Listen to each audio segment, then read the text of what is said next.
What is up, fellow bench warmers? Welcome to another daily fantasy quick.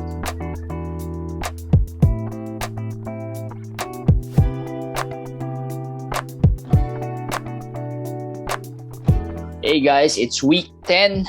Welcome to week 10, the first quickie for week 10. And of course, as always, we've been met by some COVID news. But before we kick things off, my name is JJT with Komish. Komish, more COVID, but not as bad as the past few days, I guess. Less. There's less. So maybe this is the start of the lessening of the cases, hopefully. By the way, the NHL has paused their season already. Yeah, for 3 days, right? December 22 to 25. 4 days. 4 days. And then actually they're not going to have any game on 26 either. So I think they're going to return 27. So that's just something to monitor. Although the NBA will never do that. They will not do it before Christmas.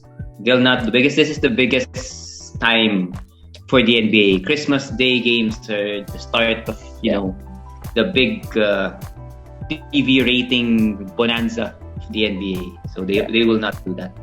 Plus the NHL has a shorter season, I guess. So harder for the NBA to do those things, as I think, as well. No, actually, they're the same. They're the same length. They also have 82 really? games. Oh, yeah. They also have 82 games.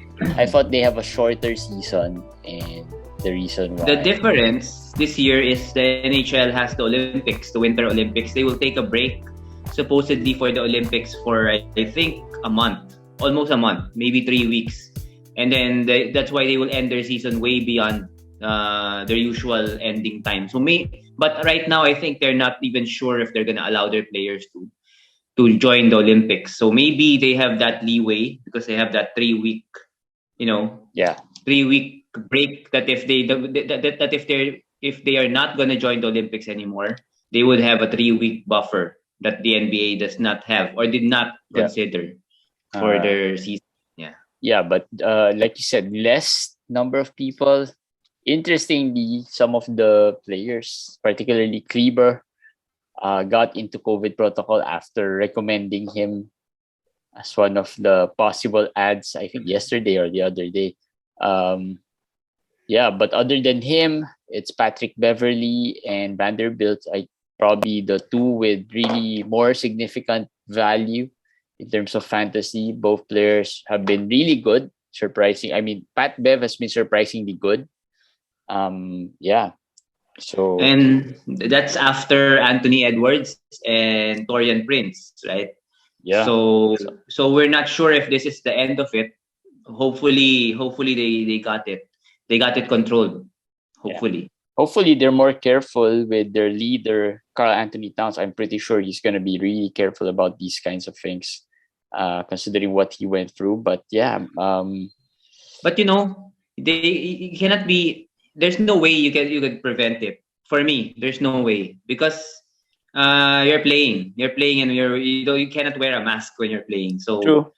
So there's just no way. If there's someone who got it, and then somehow you're near the person, and I saw just one last thing: the Steph Curry a while ago chewing the mouth guard that he's chewing while playing, and then they showed him dribbling, and then later on they put it in, and then dribbled the ball. I mean, those are saliva, whatever, on the ball already. So I know. I was just thinking at that time exactly the TV panned to Steph Curry dribbling and doing that thing. So it was just got me thinking that maybe they should ban that, because that's true. I mean, something that they should be more careful about. And without COVID, I think these are things that players should not be doing.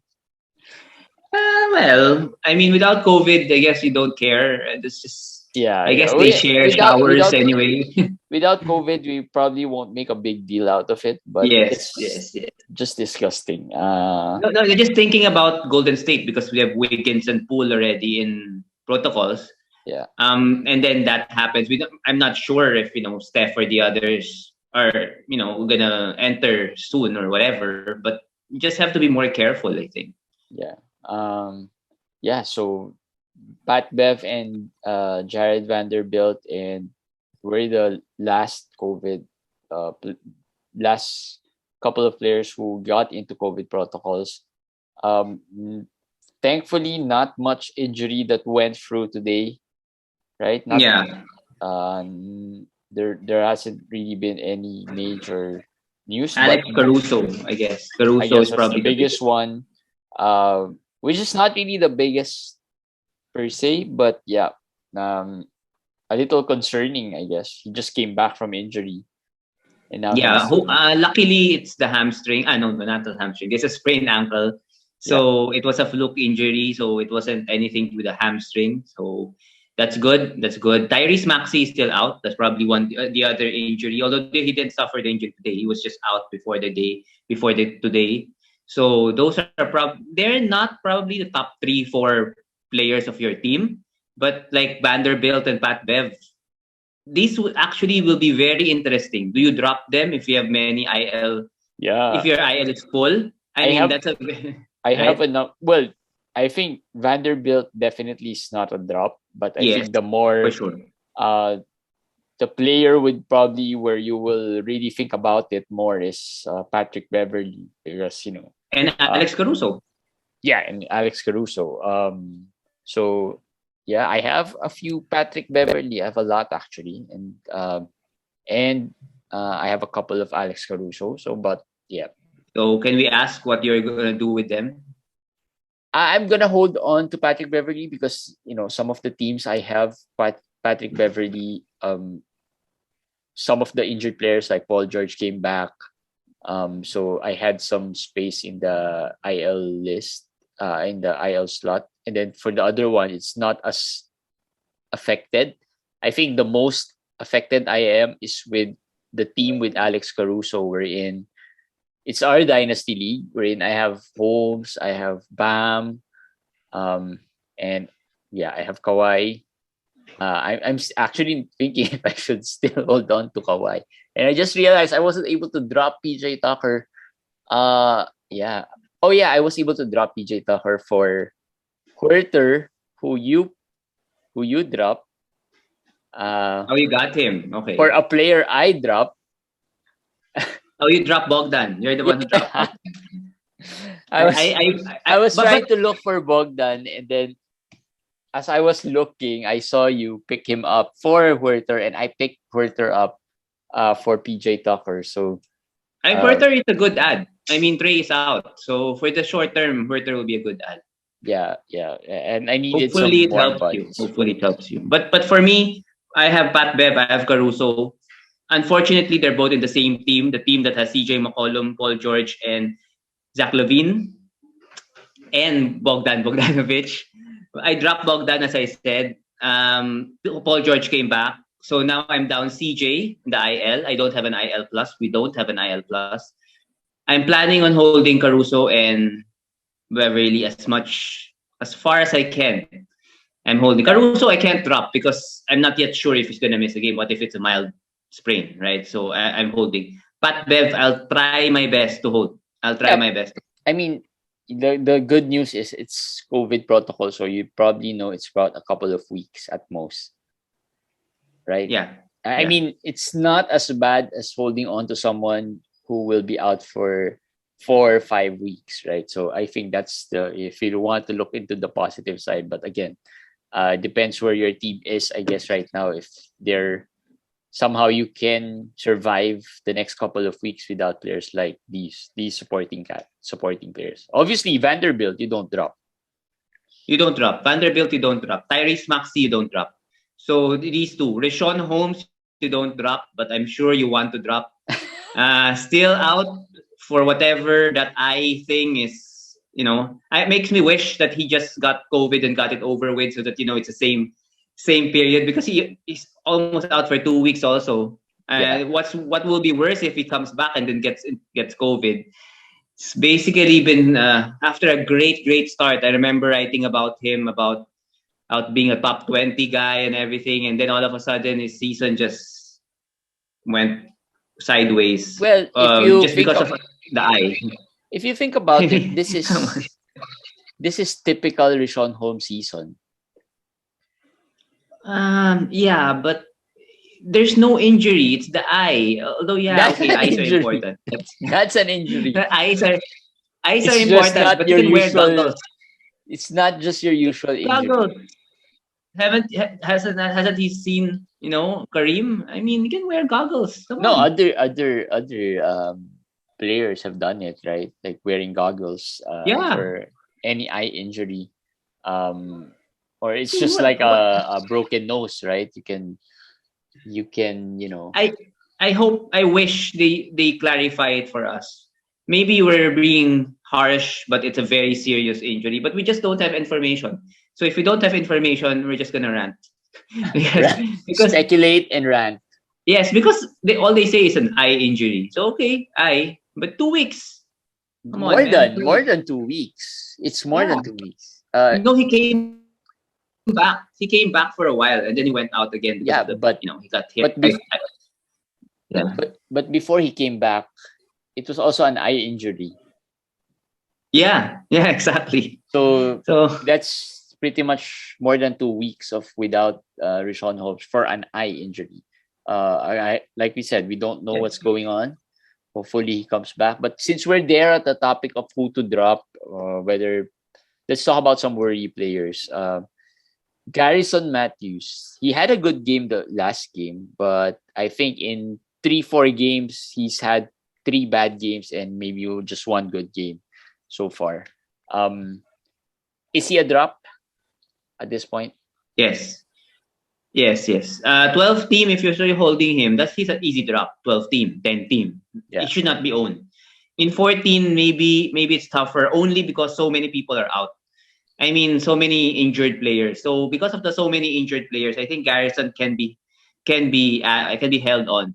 But remember, Jaylen Green will before Christmas, according to Coach Silas, and KPJ after Christmas. So both of these guys will not be out any longer. So that's why I think it's an easier drop, Garrison, because for sure he's gonna go back to the bench. Yeah. And when that happens, whatever little value he has will not be enough. So yeah, you have to drop him. Yeah, so Garrison Matthews has been struggling. I have one Garrison Matthews. We'll probably just hold on until I see someone worth adding, I guess. Yeah. But in recent days, I've added some of the players in our buy list. But let's finish off the worry list. DeAnthony Melton, another player who has high upside. We've talked about him here all the time. And like I said, he is quite annoying to own, not because of his upside, but because, he is the guard version of Boucher for me. That's how I see it. But the Melton thing here is because of, Ja Morant. Yeah. Surprising all of us and returning. That we were just talking about him last night. Yeah. And then, saying that we think it's January, we think this, we think that. And then he comes back the next day. Apparently, he was really close to returning. But he has not even full 4 weeks. So that's really fast. And really surprising considering this is Memphis. So maybe the injury really wasn't that bad. It was milder than expected. But I guess, last year he did the same. He came back earlier than expected. So one thing I think we have to monitor from Ja Morant is how well he will play. Because last year he was good and then he was bad after the injury. And he was really bad after the injury, like outside top 100. Outside top 150. Yeah, so it's the same storyline, just a different injury. I think last year he had an ankle injury. So, yeah, something to monitor. Once I saw that he came back, I already looked into the stat sheet how well he played today because I'm curious if he'll still be good. He was decent. And I guess you look at it, you give him a couple more games to see how he plays. Now Melton, he got 21 minutes today, but remember Ja got not his usual minutes yet. not his usual minutes yet. So when Ja gets his usual, although Tyus Jones also did not play today. Tyus is an easy drop, by the way. So no debate about that, no argument. He's dropped. He's a droppable player, but he will not go from starter to DNP. He had an injury. He had a finger injury. So if he returns healthy, he will get minutes. Yeah. So I don't know where that leaves DeAnthony Melton, but my ruling is if he gets 20 to 22 minutes, I'm holding him, especially in 14 team leagues. Mm-hmm. But anything lower than that, if he gets lower to 16, 17, 18, that might not be enough. That might not be enough anymore for me. So let's see what happens in the next few games. Yeah, it's really hard to hold on to Melton if he doesn't really get the minutes, and it's always been the issue about him every year. Even fantasy analysts have been really high on him. It's just that he doesn't get enough minutes as a regular player, I guess. If you're gonna ask me what I will do if I'm the coach, just give him the backup point guard role. Totally. Yeah. Tyus Jones should not be playing over him, or playing with him. Just give him all of it. Give him 24, 25 minutes. I think that's the best case scenario for Melton. If that happens, he's gonna be okay in fantasy. And it's harder as well to drop a player like Melton because he's not a specialist really. He is not the type of player who just shoots threes wherein you'll probably get another one, right? So if you think about who do you add, you'll probably, should have some plan, like if you're just gonna stream the slot or whatever, or who is the player that you're gonna add, because he has, he can contribute in a lot of ways. If you need steals, he can do that. If you need a little rebounding, he can do that given the minutes. But that's why it's harder to drop him, I guess, for some managers. But for sure, Memphis is not gonna be a favorite team of ours for streaming or anything, because with Morant there, everybody gets affected negatively. I mean, people have been asking about Desmond Bain. Of course, he's gonna be affected. He had a good game, 20, 25 points, I think, but don't expect that he's gonna be consistent anymore, right? Because if he struggles a little bit, they have Melton, they have Morant, they have Dillon, they have Kyle, they have a lot of players to go to. So it's just how it is. They're deep, they're well coached, so that's not a recipe for fantasy success. So they'll all be affected. Jaren Jackson, everybody except maybe Dylan Brooks. He doesn't care. I was just about to ask, what happens to Dylan Brooks? Nothing. Today, 30% usage, consistent. He doesn't care about your Ja Morant or whatever. Put LeBron there, still gonna get 30% usage. That's Dylan Brooks for you. So consistent. Yeah, true. They're quite a deep team. Memphis is, and so DeAnthony Melton could be dropped. Is Kyle Anderson a drop as well? Because he's been okay the past few weeks. I'm holding on. Maybe if he's actually, I've been eyeing him because he's playing well. Yeah, I know it's been a couple of weeks. I guess he's been okay. Jaren Jackson has been in foul trouble more. I mean, that's his problem ever since. But he kind of improved on it this season. But lately, he's gotten back to foul trouble. Yeah. So that gives Kyle Anderson more minutes. There's no Brandon Clark. He's still injured. So you just need Adams or JJJ to get into foul trouble, or Adams to struggle, or a matchup problem here and there, and then Kyle will get minutes. So, and he's playing well. So as long as he's doing that, I'm holding him. I'm not dropping. Because I have been in 112 team league, and I'm contemplating if I should just stream his spot. Another that's different. If it's a 12 team league, maybe in a 12 team league you can stream his spot, but a deeper one you hold him. Yeah. But I'm still thankful I didn't. I think he had. Was it today? He had 4 steals today. I think. Not today, the last game he had 4 steals in a block. I don't know today, and I didn't check today. So maybe that was the last game that I remembered. Anyway, I don't know if we should still talk about Alperen Sengun, because we've been talking about him throughout the year. For me, I own one. if I can't keep myself afloat because I lost big last week in the league that I have him, I'll probably, find a way to trade him. I know someone who wants him badly, and so maybe I should, at least I know my options already. In case I am open to trading Sengun. Just going back to Kyle, he had 4.7 rebounds, 2 assists. No steals, no blocks today. So that was the other day. So, monitor that. I mean, he's going to be up and down. And down. But going back to Sengun, well, we were hoping that 3-game stretch where he had 25, 27, 26 minutes, that was it. They were going to play him more. But then he went down. So kind of not yet there, I think. Not yet there. So yeah, Jeremy is correct. Trade him. And Houston has been struggling a bit after that good stretch. So yeah, that might be affecting as well. Hopefully in a good way that they play him more now. It will get worse before it gets better. That's what I think. Jaylen and KPJ comes back. They will start to lose more, but of course the coach wants to win more. So because Jaylen and KPJ are not really good, they have to play Wood and Tice and the other veterans more.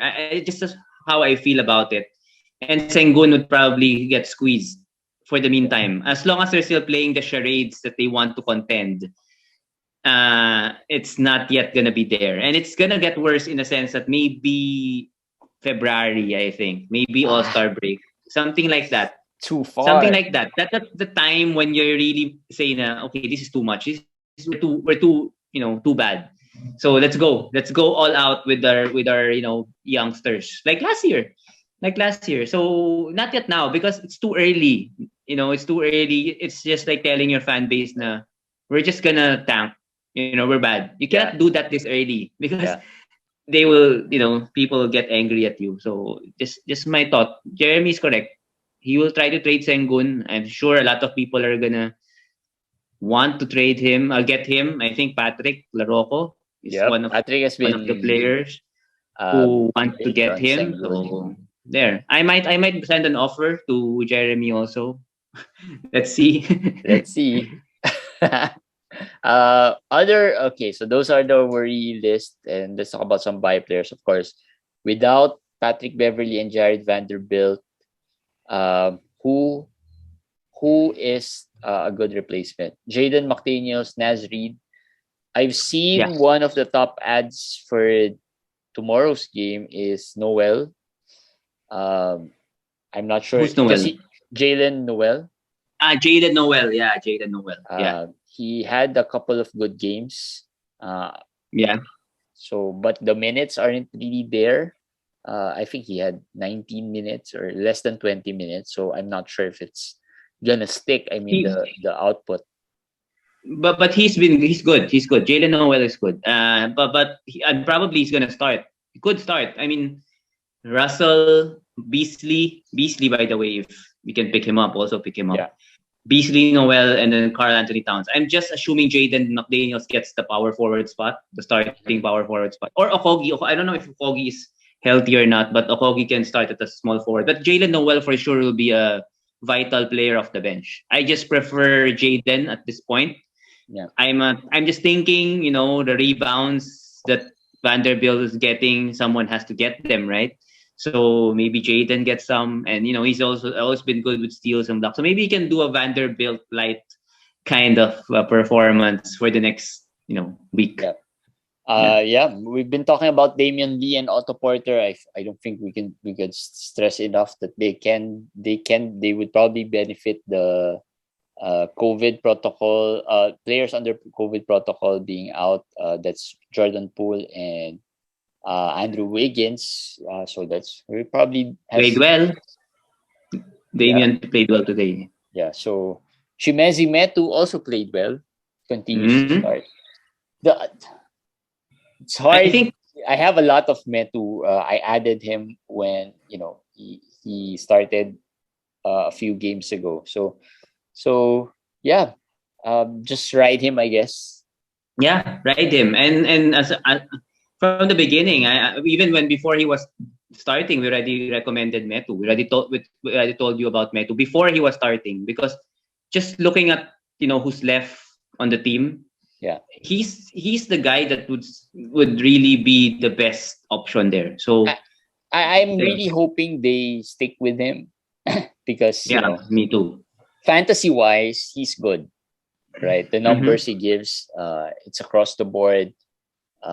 He can rebound, he can score, he can play defense. So it's something that I'm hoping that they do long term, that to play him more throughout the season, so I don't need to drop him again. Because remember, he was dropped after the transition from Luke Walton to Alvin Gentry, right? So I hope that they stick with Doug Christie. Doug Christie has been good for them, because I read somewhere, it's very accurate. Gentry and Luke Walton were together. Like, I mean, he's the associate as head coach, so he could not be any different from Luke Walton. Whatever Luke Walton was doing, he would probably have said yes, because they're a team. Christie is a different one. He's a lifetime king, so he has a different perspective, and it's clearly seen by how the Kings are doing the rotation right now, and Haliburton, how he's playing. So hopefully they see it and make Christie the coach, and that's the only way Metu will stick in the starting five, I think. If not, once Holmes comes back, they probably go small ball again. It's probably go Barnes at the 4. With the Kings side, it's also going to be interesting to see how they'll use Buddy Hield, because he's been starting and he has been playing well since he started. So debatable, but yeah.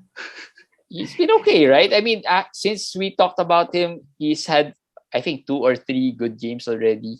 Well, today he was 0 out of 6 in the first half, and then he got hot in the second half. He went 6 out of 6 in the second half. So that helped.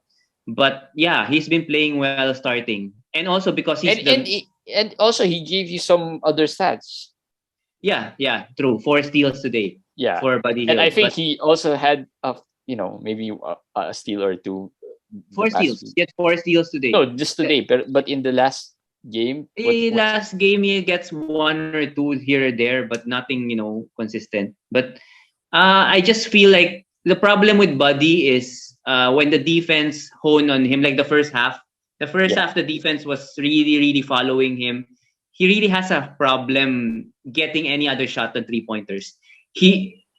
There's no other shots. It's only 3-pointers or nothing, and that's why it's either 0 or in the second half, 18 points, all on 3-pointers. So it's a big boom or bust situation, which is very stressful. To be honest, it's really very stressful. And I don't know. I don't know you guys what you think of Buddy, but I'm really down on Buddy Hield at this point. Yeah, well, at least ride him now, and hopefully he'll get a string of really good games in the next few weeks without the other key players. Terrence Mann has had, this is the type of minutes that we kind of expected early in the season when when managers were drafting him. We thought that without Kawhi, he'll get 35, 36 minutes. But he started off coming off the bench.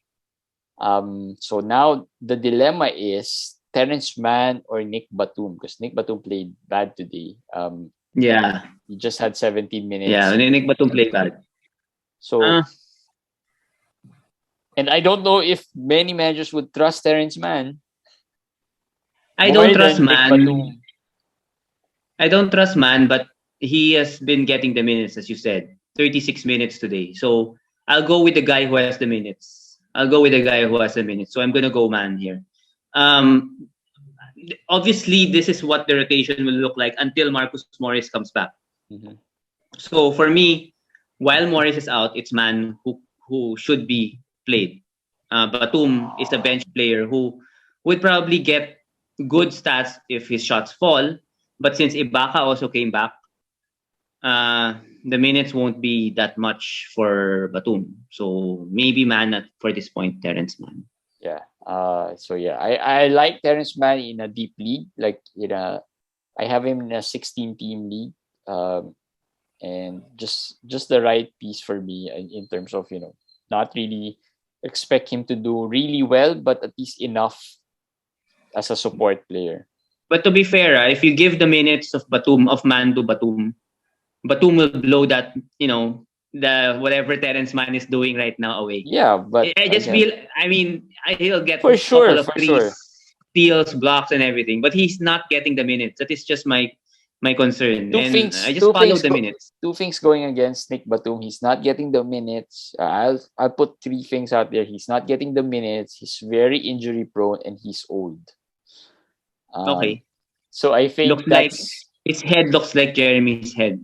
Just looking at Jeremy, I mean, they yeah, true. And I think that's what's going on with Nick Batum. He hasn't really had a really good consistent stretch so far. But definitely, I yeah. agree with you. If you give those minutes to Nick Batum is what, top 50 at his peak, at his best, I guess. Younger. Yeah. So yeah, Terrence Mann. Just go with the minutes with Terrence Mann. Kobe White is here in a buy list. While Zach LaVine, I don't know when Zach LaVine is coming back. What they said was he's gonna be out at least until Christmas. So, well, Christmas is coming, so hopefully after that he can come back Hopefully already. next week, But week yeah, 11. hopefully next week. But Kobe, I'm never a Kobe White. I'm a Kobe Bryant fan. Okay, I'm just making it clear. Kobe White. I'm not a Kobe White fan. I streamed him today, so I'm very happy with the 24 points and 5 threes.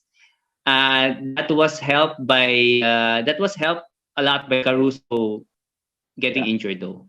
If Caruso did not get injured, that was gonna be a bad game. He was 1 out of 6 or 1 out of 7 early on, and then when Caruso got injured, he played almost the whole second half. And then based on the game, which was a lopsided game, he got a lot of open threes, and stats just piled up. But I don't care. I'm happy with with however he got his stats. And if Caruso misses time, he's gonna play a lot of minutes. So yeah, just I'm okay with that.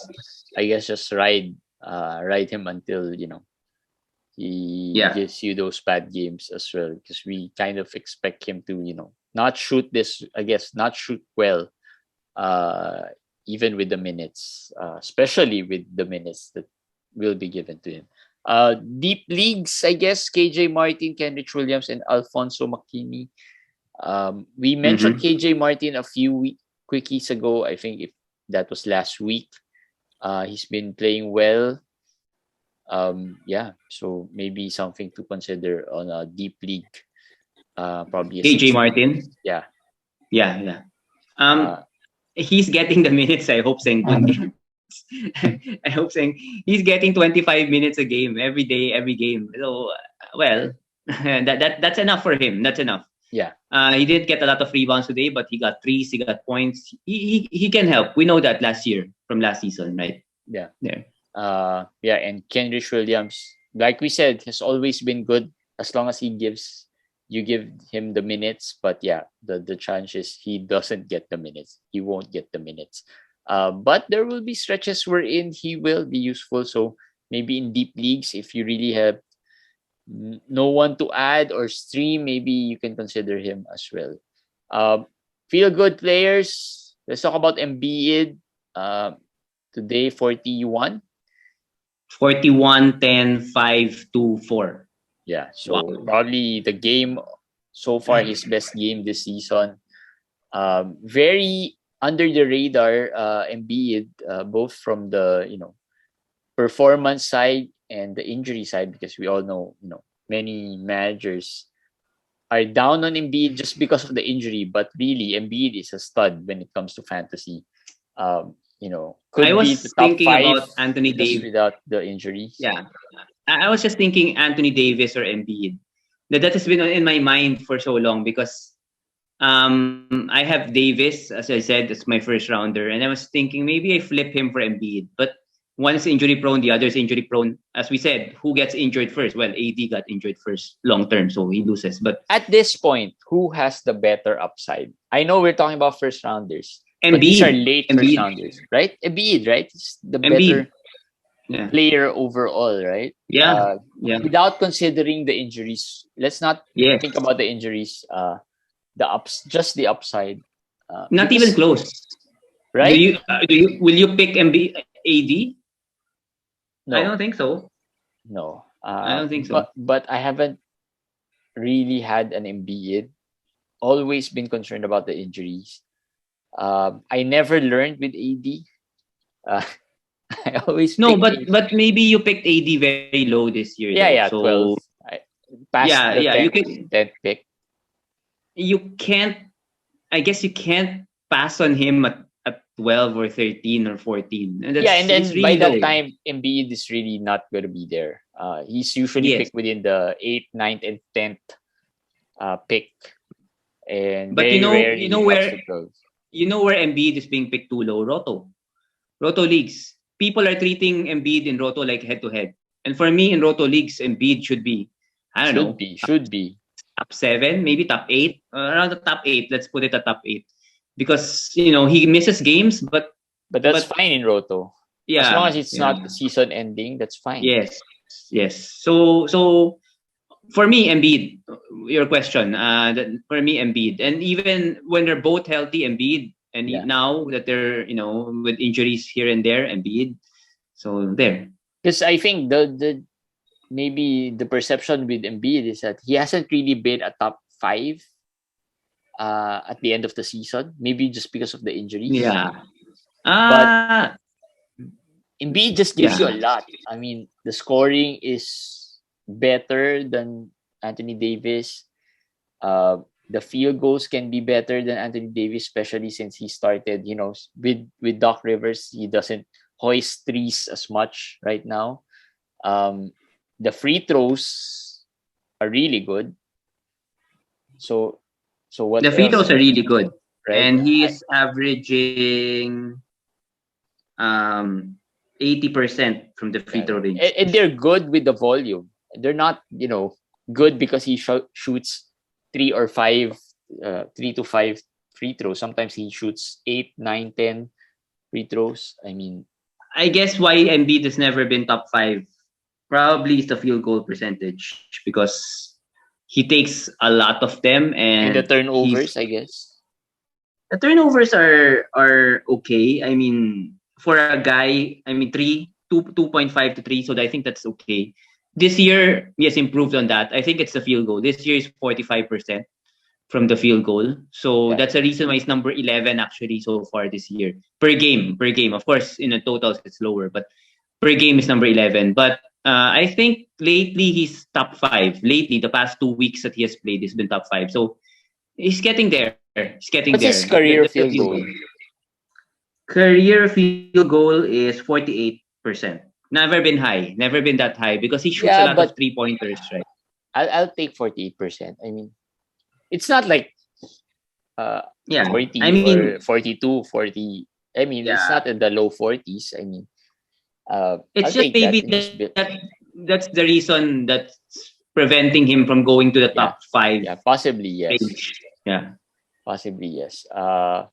So Joel Embiid feel good. Of course, we have to feel good about Jaylen Brown having a good game.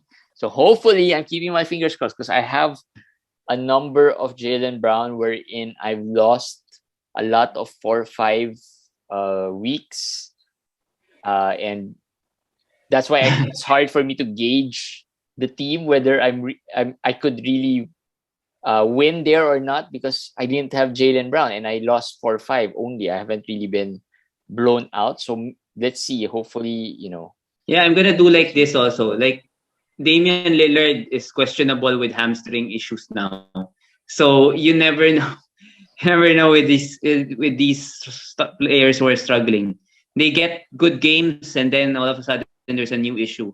Hopefully for Jaylen, this is it. But honestly, I'm not that confident. So I've been trying to sell my Jaylen. I hope the person I'm selling Jaylen to doesn't watch this. Or I've been trying to sell Jaylen for aggressively the past few days. Hopefully something works. I don't know what. I just feel like something's not gonna be right with him. No, come on. Sooner or later. Let's go, Jaylen. Prove.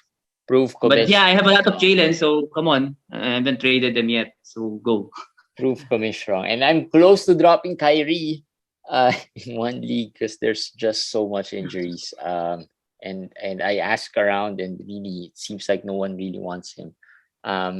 Even selling the idea that he's IL eligible now because we don't have an IL plus in that league. But yeah, so maybe I'll try to throw around some offers, even some low offers, like maybe for Jason Tate or whatever. Some of the players I like Dorian Finney-Smith, or let's see if I could do that. Tate is good. Tate is actually a very low, underrated player. Yeah, right. And he's one of my favorite even before the season, right? Yeah. That, Jason Tate is okay. Marcus Smart is another one if you want. Marcus Smart. But I think that's Marcus too Smart, high, though. I think that's too high. Nobody likes Marcus Smart. Believe me, nobody likes Marcus Smart. He's like Smart. Okay, just give him to you. Tate, Smart, these guys are players that people just don't care. If you just want to get